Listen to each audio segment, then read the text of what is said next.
கம்யூனிஸ்டுகள் நடத்திய மாநாட்டு பந்தலில் சோற்று பொட்டலம் விட்டிருக்கின்றேன். ஏன்னா கம்யூனிஸ்ட் மாநாட்டுக்கு போனால் நீ தான் காசு கொடுத்து வாங்கி சோறு தின்னும், அவங்க துடு கொடுக்க மாட்டாங்க.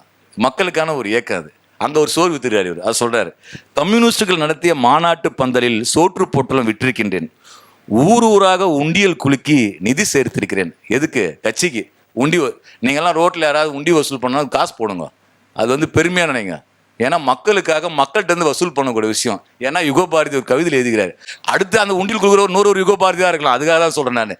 ஆனால் வந்து என்னன்னா, இப்படிப்பட்ட சூழலில் ஊராக உண்டியல் குலுக்கி நிதி சேர்த்திருக்கின்றேன், நம்பிய கொள்கைக்கு இம்மியும் பிசகாது, இன்று உன்னை நேசிப்பதற்கு ஜென்னியும் மார்க்ஸுமே காரணம் என்றெல்லாம் சொல்லி கொண்டிருக்கையில், ஜென்னி மார்க்ஸோட காதலோட ஒப்பிடுறாரு அந்த விஷயங்களை.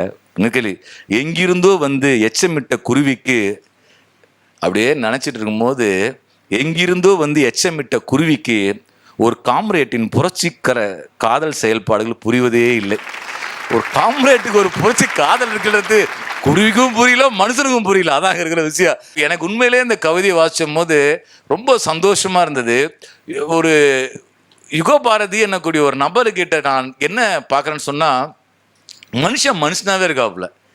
நம்ம வந்து பல பேர் 18 வயசுலேயே கிளம்ப மாதிரி இடம், ஃபிசிக்கலாக ஃபிட்னஸாக இருப்பான், மைண்டு வந்து 80 வயசு மூளையாயிடும், ரொம்ப டயர்டாக இருப்பாப்புல, ரொம்ப நிதானமாக பேசக்கூடிய இருக்கும். அப்படிலாம் கிடையாது. வாழ்க்கை வந்து எப்போவுமே எனர்ஜியாக இருக்கணும், இளமையாக இருக்கணும். மூளை வந்து ஆல்வேஸ் வந்து யங்காக இருக்கணும். 20 கிட்ஸ் மாதிரி தான் மூளை, பிரெயின் வச்சுக்கணும்.